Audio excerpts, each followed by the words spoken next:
Good morning everyone and welcome back to the shop. In today's video I'm going to share with you some good ways to hook up your air compressor the way of the professional homeowner. But we're going to do a couple of nice details, and one is going to be to have an air station on the outside of the shop. Granddad's old bolts bin. And this of course is the compressor station, which is quite unsatisfactory. I've got it here in a bad part of the shop where I don't spend any time, and the hoses are always tangled and falling over, and when I pull them out they hook onto stuff and knocking bench. It's really terrible. So what we want to do is to provide two air stations at our most used portions of the shop. In my shop, the two most used areas are going to be my fiddle bench and outside. We've become the de facto den house for all the local kids with dirt bikes and stuff, so we're always airing stuff up, so we need a proper air station out there. I think the slickest way to do this is going to be using these blocks. I had these installed in my old shop and I brought them with me when we sold the place. What it is it's a block where we can run our air line in. It's got that shark style fitting. You can buy these kits, they have a whole bunch of stuff in them. It's a pretty good way to go. It makes a good air system. So it plugs right in, and then we'll mount this block. We have a drain, so we don't have to worry about water. And then we have the option of putting a chuck right here. Then we could mount this right to the steel building. We'll have a very clean chuck, and then we'll have to come up with some sort of a nice looking hanger. I'm slipping. My 25-cent bar stool hanger for the air hose. One serious issue I realized right away was, how are we going to deal with this? This is how the air hose hooks in, right? It just snaps in there. You can reuse it. By compressing this, you can take them out.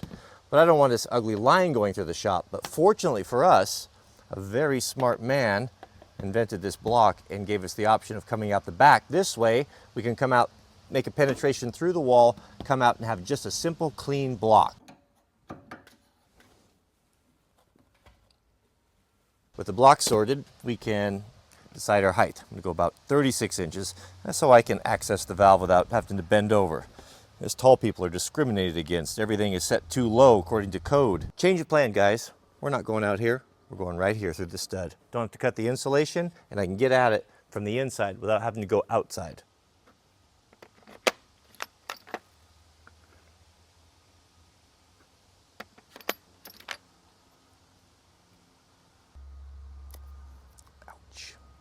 Oh. Professional homeowners don't have calloused hands. That took a chunk of meat out, didn't it?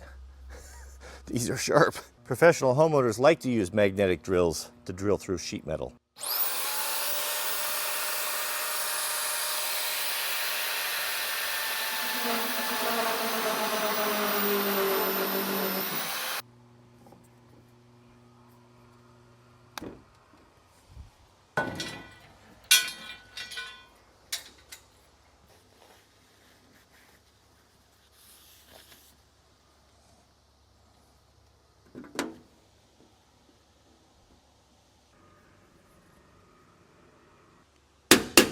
Let's see if Granddad's old bolts bin is going to come through for us again here.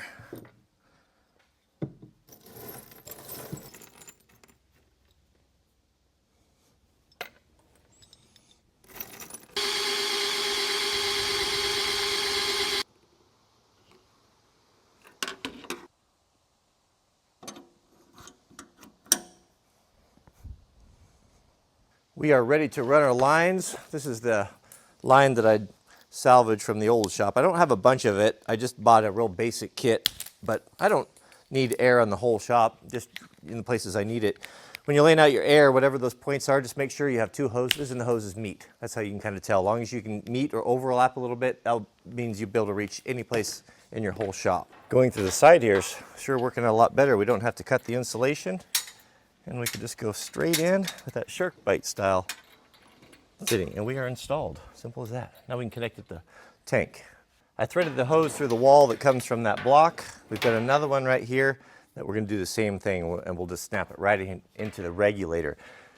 If you're adding a compressor to your shop, make sure you get a regulator. This, what a regulator does is it lowers the pressure or raises it. Let's say your compressor puts at 200 PSI. That's too much pressure for a lot of things. Maybe you want to run 50, maybe you want to run 100. So you can dial that and change that here. So your hard line comes in from the compressor, and then all your peripherals, you want to come outside of that This is also a water drain too.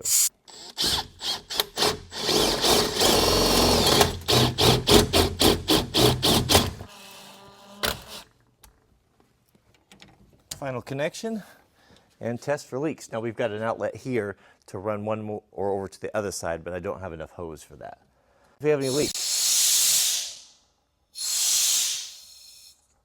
something's leaking. Oh, the drain valve. This is going to be really nice. Whether the door is open or closed, we'll be able to use it.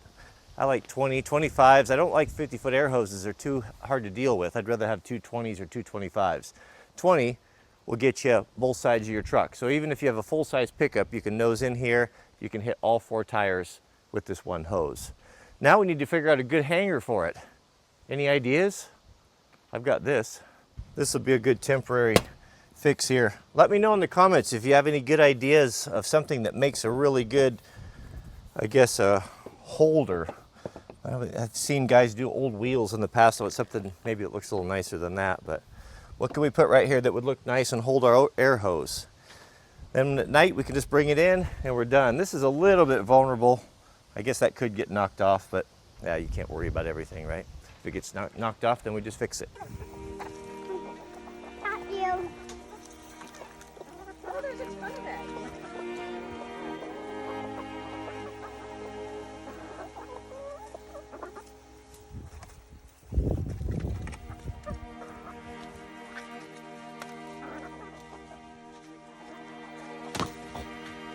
It's a bit harsh, baby. Let's put them in their pen.